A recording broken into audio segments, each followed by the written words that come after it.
So right now I'm going to introduce someone that I really have looked up to for a long time as just a big, consistent producer, someone that brings in results all the time, and over the course of well over a decade, has sold over 2,500 homes. And by the way, let's just get something out of the way now. Our speakers that we're bringing you to the stage from here on out have sold anywhere from $100 million to $600 million a year, okay? So we are bringing the best. This man, no exception. Jim Bottrell is very proud of having doubled the size of his business, having donated and being a big donor to Tunnels of Towers, Rady's Children's Hospital, and having improved the lives of the agents and the staff on his team, not just financially, but also just through mindset, through the education, making them better all around. So Jim Bottrell, glad to have you up here, man. Thanks for having me. All right, so is this mic working? Are we good? Okay, so first of all, there's 2 T's in my last name. That's a great way to start. So most of you don't know who I am. And so Dan and Kyle were talking to me. I'm new to EXP. Who are our Craig Proctor people? Okay, so you guys know who I am. All right, so, but most of you don't. So Dan and Kyle were saying, hey, let's get Jim up on stage and let's get everybody to know him because I'm new to EXP. And I said, that's great. I have no problem talking up on stage. What would you guys like me to talk about? And they said, spreadsheets. Fuck yeah. All right, let's do it. Let's do spreadsheets. Let's do spreadsheets, but only if we can do it right after lunch. Right? When everybody's tired and sleepy, let's get some spreadsheets up here and let's have a good time with it. I'm just kidding about some of that stuff, but not all of it.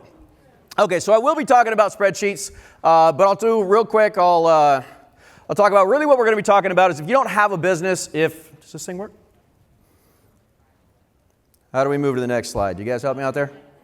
All right. Okay, you don't have a business if you don't have a profit. So why do I talk about this stuff? Well, those of you that were in Proctor, you know there's different levels. There's platinum, there's titanium. I was a titanium member, which was limited to like the top 20 people. And you would go to a guy named Todd Walters. And you could fly to his office twice a year, and he would destroy your business one-on-one, and he would rip your business to shit, all right, which is good. I mean, at the end of the day, you want to go to a liquor store, get a cheap bottle of whiskey in a paper bag, all right, and go crawl under a park bench with the rest of the bums. All right, so my first time going to this, he says, this is what you're going to get. The first thing is we're going to go through your profit and loss statement. And back then, my business was brand new. My wife was doing the profit and loss statements. Right person on the bus, wrong seat. Right? So anyway, I would always ask her, hey, can I get the profit and loss statement? Please show it to me. Oh, it's not quite ready yet. Because, you know, I love her, but she plans to plan and then plans some more. And now we're getting ready to go. I'm like, babe, I got to have this thing. Like, we're a week out. I've got to see this thing. She said, oh, yeah, I'm working on it. It's going to be perfect. Okay, great. And the day I'm flying out, I'm like, babe, give me the fucking P&L, for God's sakes. All right, oh, I'm working on it. It's almost done. I'm like, geez. I bounce off of Dallas on my way to Georgia. And I'm like, give me the freaking P&L. I need it. All right, so anyway, finally, even when I land in Georgia, it's still not ready. So I'm driving the rental car to Todd's office. I'm like, it's the first thing he's going to ask for. And I don't have it. I get to her office, and she sends me I get to Todd's office, and she sends me the text, it's ready. It's in your email. And Todd, just literally sitting down, he goes, okay, let's see your P&L. I said, oh, it's in your email. All right, so he says, oh, okay, no problem. So he prints it out, and he comes back. Now, mind you, I've never seen it. Because I was literally running my business off the checking account, going, well, there's more money this week or last month than there was last month, so we must be doing something right. Not a way to run a business. Anyway, so Todd looked at the P&L and said, he does this.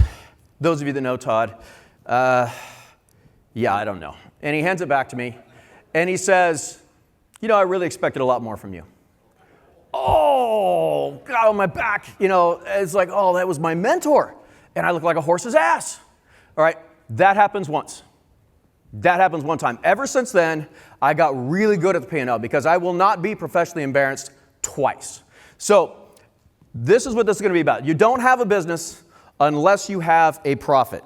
And hopefully this thing will go to the next slide. Which button do I push? There we go. Okay, so this is who I am. I've been to one of your conferences before, and I see everybody puts the pictures of who they used to be, and this guy's got the Abercrombie, model thing. I'm like, oh, I guess we're supposed to do that. I don't know. Never. Anyway, so for a long time, I was a Marine. 10 years in the Marine Corps, got out as a major, combat veteran. company commander, did my thing in Iraq, first night of the war in 2003, 225 Marines into Iraq in my command. Got shot at a lot, it's overrated, I recommend against it. Yeah. And so anyway, now I run a real estate team that runs from all the way in San Bernardino all the way down to the border in Mexico, so we've got a big spread. I'm a Craig Proctor guy. So that's where I learned how to run a business, opened up my mind to all kinds of new things. I was Quantum Leap recipient and then also the Top Dog recipient.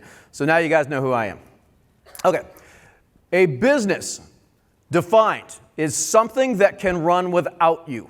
How many of you have a business? If you were to go get on, let's say, a fishing boat for 7 to 10 days and be off the grid, does your business, who has a business that's still going to be there? Not a whole bunch of hands. Okay, so I used to measure my businesses how long until it burns to the ground if I'm not there. How long does it take my business to burn to the ground? And a long time ago, it was measured in hours. Right, hours. I have to be there.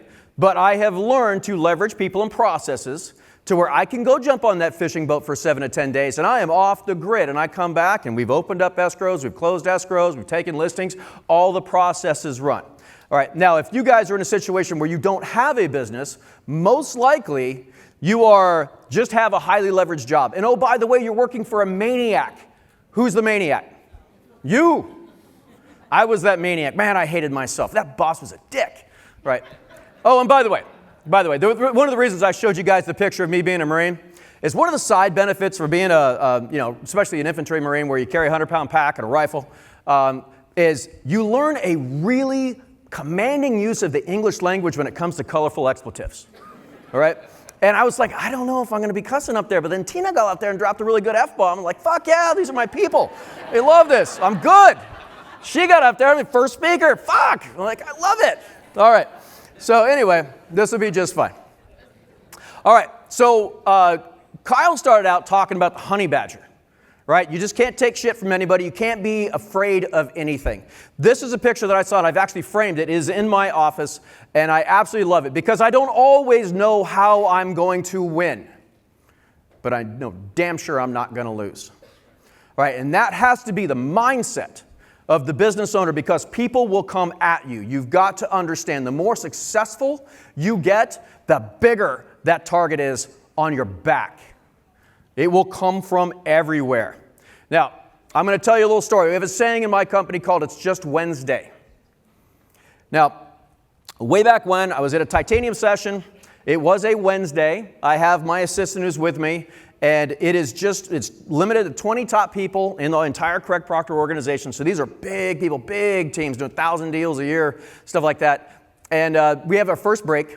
Now, I noticed my buddy John is in the hallway, and he's been pacing back and forth on the phone all morning. Didn't have a chance to talk to him. So we get our first break. My assistant Leslie calls my office, and I see she's frustrated as hell, and she puts the phone down, and she says, "Why does this happen to us?" I'm like, what the hell are you talking about? She goes, "We had 2 employees who got into a fight. We had an agent quit, and we had a complaint filed against us from the Board of Realtors." And I looked at her and said, "Leslie, look around this room. These are the top minds, top teams, the entire country. It's what they deal with all the time. It's just Wednesday." Right? Well, just then John walks in, and I said, "Hey, John." And I said, "Well, you okay, man?"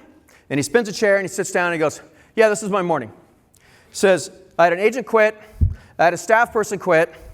I had one of my agents, turns out she was a porn star, and that just went public, so that's awesome. I have an ISA who is an active shooter right now at his home in San Diego, and there's a fraud alert against all my accounts, personal and business, so the accounts are frozen. Today's payroll, and I can't make payroll." And I look at it and I said, "See, it's just Wednesday." So you guys have to understand that everything will come at you as you run a business. You cannot be afraid of it. Just understand, the more successful you get, the more bad stuff is coming at you. Who are my Yellowstone fans? Yeah. Great show, isn't it? How often does somebody come up to John Dutton with good news? I mean, seriously, right? Just doesn't fucking happen. All right, so you just got to understand, that's the way it is. Every time your phone rings, like, oh, okay, what's this going to be? All right, and that's the way it is. So let's get into some of the stuff we're talking about profit. So that's the mindset stuff. You're just going to have to get used to it. You're going to have really thick skin, and you can't let it beat you down. You cannot let them win because it will come at you from all angles. You'll have board of realtors coming after you because somebody filed a complaint against you. I just got done with a hearing 2 days ago. Yes, so much fun. All right, you'll have lawsuits come at you. Good times. Just understand it's part of business. Right? You will have people try and burn you down. One of my good friends running a team, Olivia on the East Coast, she had 2 TCs. They were sisters. They waited until 9:15 on a Monday morning to both quit and walk out together, quit via email. So that was people intentionally trying to burn her down. And all she ever did was good things for those people, but they decided to burn her down. So sometimes it will come from the inside. Just got to understand that. So let's talk about a little bit of profit. Let's talk about the God Almighty dollar. As I jokingly say in my team, this isn't Habitat for Humanity. We do this for the God Almighty dollar. But I came across that little picture of that girl a long time ago, and I thought that was absolutely hilarious. How many of you sometimes feel that way? Yeah, okay, we got a few hands. A few hands like, where the hell's the money? All right, well, we're going to talk about that. All right, most common pitfalls of profitability. So I talked about the Craig Proctor organization before, how I got professionally embarrassed, and I said that will never happen again, right? It will never happen again. Well, I became the P&L guy for the Proctor organization. People would call me and send me their P&Ls, or I had one, it was one of my favorite ones, where a good friend of mine, Tracy King, called me out of Tennessee and said, Jim, I need you to fly out to my company because we're making about 8 million GCI and we have no profit. How is that possible? Right? Well, I'm going to tell you how it was possible. You didn't know how to read a P&L. And that's the problem. So at first I didn't really want to go, and then he called me back and said, I'll make you a deal you can't refuse. I'll fly your whole family out here. I'll put you up in one of my cabins for 5 days, but I need a half a day of your time. Sold. Right, we're on our way. I bought my own plane ticket, though. All right, so most common pitfalls of profitability. Now, I put a quote of myself in there. There's no point in having a great offense if your defense is shit. Right? Doesn't matter how much money you make. If you cannot control the expenses, you do not have a business and you will not have profit. So these are some of the common pitfalls that I saw. Somebody trusts somebody else to manage the finances. Right? How many of you guys have a CFO or an accountant or something like that that manages your company's profitability? A couple of you. Okay. I'm going to, as nice as I can say, you're wrong. You are wrong. They don't fucking care. They don't care. You know what they care about? Is there enough money in your checking account at the end of the month for you to pay them? That's where it ends. All right? The only person that can be responsible for the P&L of your company is you. That is it. Sometimes we have people that manage someone else, or someone else that manages the expenses. Whose money is it? It's your money. It's not anybody else's money. It's your money. They have someone else who signs the checks or has the company credit card. Good story. Many years ago, my brother-in-law had a huge pest control company in Tucson. Just sold it for $28.5 million. Good for him. All right. But for years, we would meet up with him, do vacations and stuff like that. And he's just like going to have a heart attack. He's so stressed. And I talked to him about it. And I didn't know much. I was a young Marine back then, so I didn't know. We were both pretty young. And he's in his 20s. He could have a heart attack. Because he's just trying to keep this business going, and it's just barely limping along. And then one day we go to vacation, and he's just like happy. I'm like, how is business going? He goes, dude, it's fantastic. I said, well, every time I've talked to you for the last 3 years, you're about ready to have a heart attack, and it was all kinds of problems. He goes, yeah, it's all fixed now. I said, well, what'd you do? And he says, I took over signing the checks. I said, anything else? He goes, nope, just the one change. Suddenly he managed the expenses. So in my company, there's only one person who signs the checks, me. That's it. Every check goes past me. Company credit card, we don't disseminate it. You want to do an expense, it's me that does it. Now, it's a pain in the ass to do that at times, but my team knows that I'm only going to approve things that actually have a benefit to us. If you don't do that, you end up with all kinds of unnecessary shit inside your office. All kinds of programs in your office. Now, if you're running a team and there's other people that have your credit card, this is my piece of advice to you right now. Call your credit card company and tell them you lost your card. Tell them you lost your card. They'll send you a new one. And you're going to find out all those stupid subscriptions you have. Because now all of a sudden you're going to get the emails. Oh, we have to update this. Oh, your credit card didn't go through. Oh, it's because it got lost. All right, hey, what is it you do again? Why am I paying you $1,000 a month? right? And you're going to learn where all those are. So lose the credit card, not while you're on a business trip, though, because that's a pain in the ass.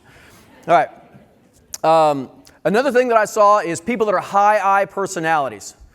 That's a DISC personality profile. Some of you know, who are my high I's? Okay, you guys will struggle running a business. Nothing against you. You guys are great people, love you to death. But you guys will struggle because oftentimes the high I's want to be popular. Oftentimes the high I's don't like it when people don't like them or when people tell them no. Well, tough shit. It's your money. It's not Habitat for Humanity. We do this with the God Almighty dollar, right? All right, so other things. Wages out of control. You pay your employees way too much or you have way too many employees. All right, untenable OSA splits. I'm going to go through all these, by the way. And lacking reserves. Oh, here's a clock. Oh, shit, okay. I didn't know that. Oh, wait, hold on. All right, who knows what this is? No hands. Oh, one. Awesome. Okay. This is most people looking at a profit and loss statement. Who can tell me what the fuck is happening here? I don't know. This makes no fucking sense to me at all. Right? I mean, a bowler, a batsman, sundries, wickets, what the fuck is that? I don't know this, but this is how most people look at a P&L. Right? Who knows what this is? Oh, this is an NFL scoreboard, right? Do we know what this is? All right. What's the score? 28-23. What quarter is it?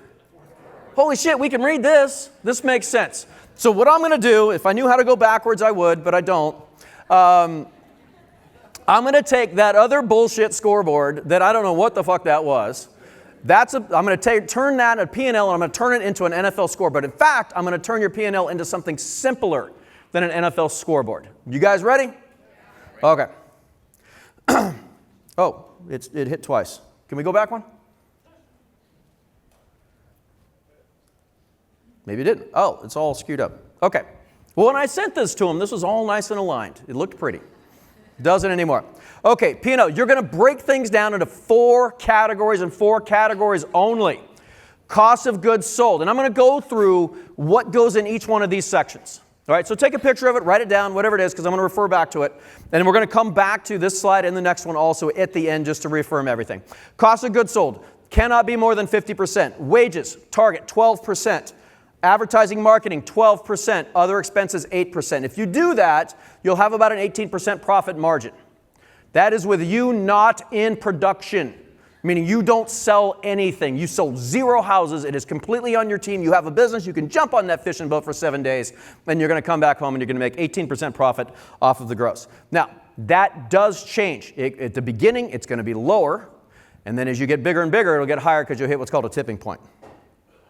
All right, most common problems. So this is cost of goods sold. So I'm going to go over that one that can be max of 50% GCI. You guys have to remember that there is a cost that everything you as a team leader provide to your team. Maybe you're a brand new person, even an individual agent. So you need to start running your sole proprietorship as if it's a business. All right, what goes into cost of goods sold? Well, it's your OSA commissions and it's your ISA commissions. If you have inside sales agents setting appointments for you. Now, you can put the ISA in wages, which is what I do. Now, your OSA splits, buy side 40%.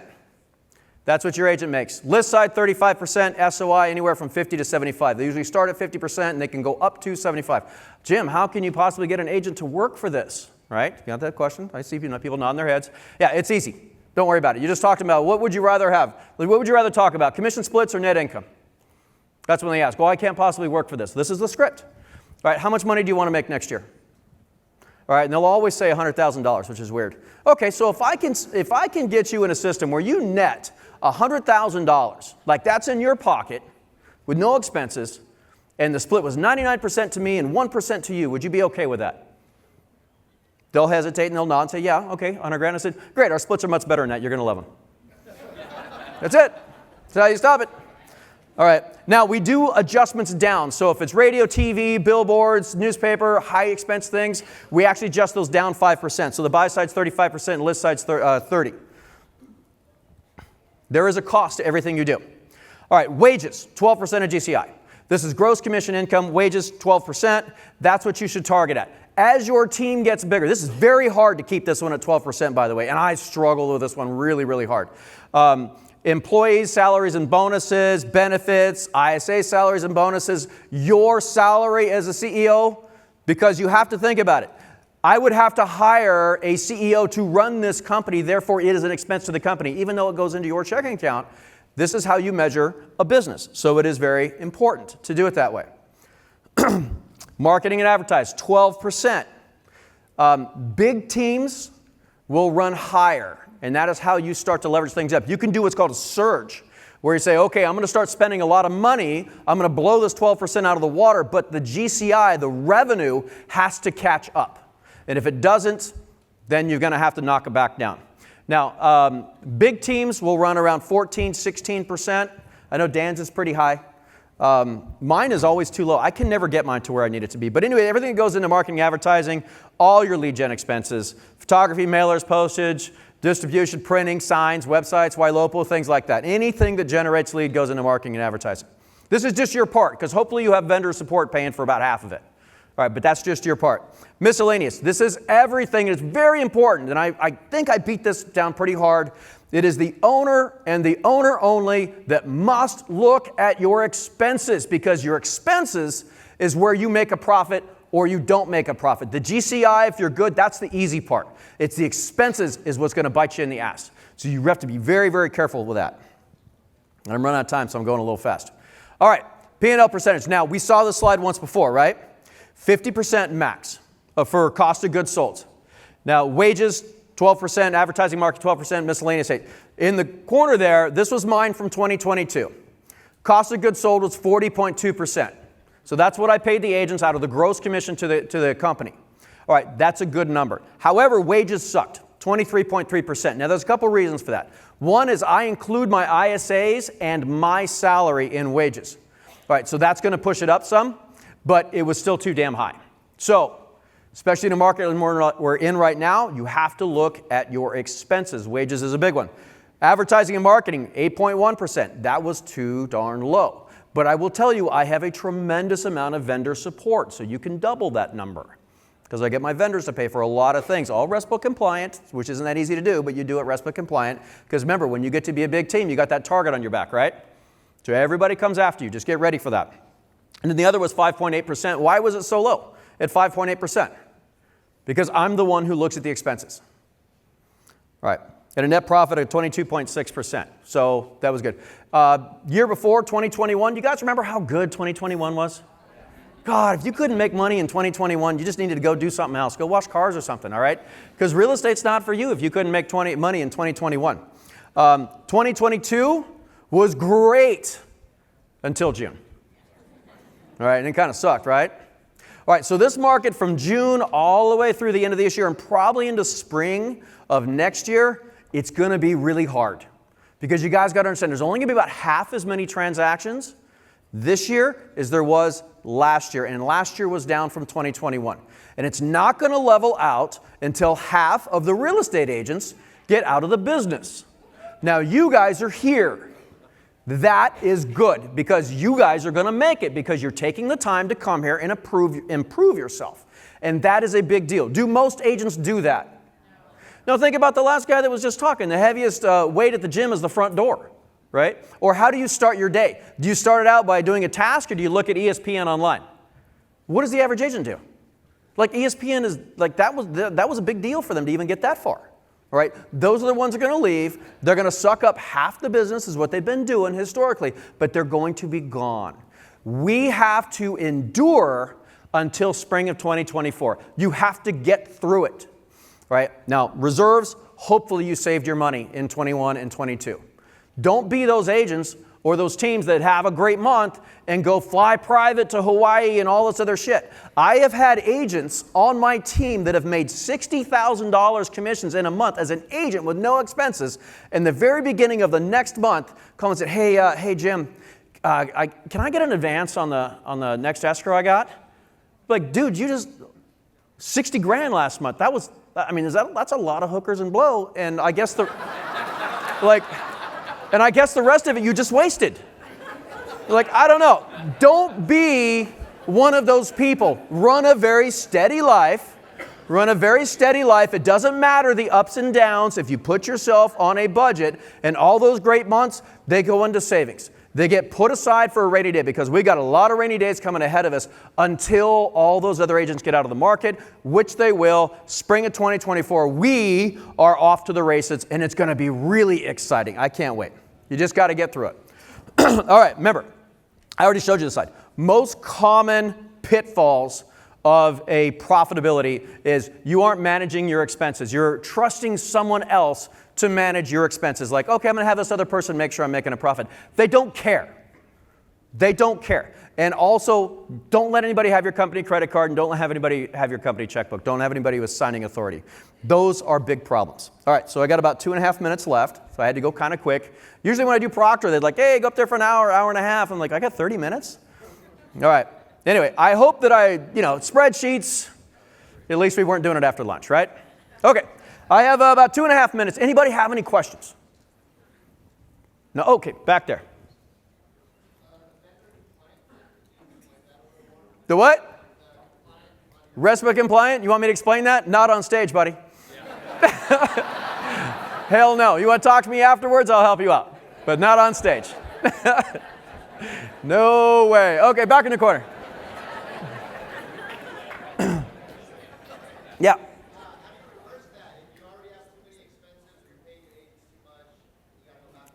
Okay, so you got to go backwards. So you're paying your agents too much in the expenses. Okay, the expenses is actually fairly easy because you just start unwinding stuff. You have to figure out what is profitable, what is not. How much have I been spending? Because let's say you have a 20% profit margin. Most people think that, let me ask you a question. Stand back up. If, let's say you run a team and you have a 20% profit margin and you spend $5,000 on an advertising source and it brings back $5,000 in revenue, did you make any money? Did you break even? No, you didn't. Because you spent the $5,000, but you only get to keep 20% of the $5,000 revenue. All right, does that make sense?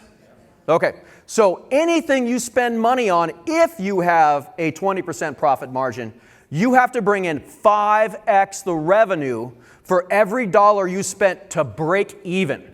So you've got to go through line item, every single thing. Is this bringing me back 5x revenue? If it doesn't, then you need to get rid of it. And your agents that are getting paid too much, you're going to have to sit down and talk to them. That is a painful process to start to walk agents down. You will lose some agents on that one. Yes?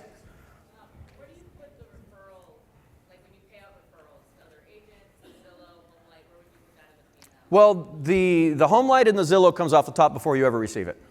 The Flex. Yeah, the Flex stuff. That comes out before you receive it. So it just comes in revenue. It's just an expense. We put it in cost of goods sold. Jimmy, Back there. We're gonna have to end right there. Oh, damn it. See? This guy, I got he's the just- hook. You think? No, he didn't get the hook. Give him a round of applause. So we got very No, heavy it's all good, right man. now. That's all good. Awesome. Thank you, Jim.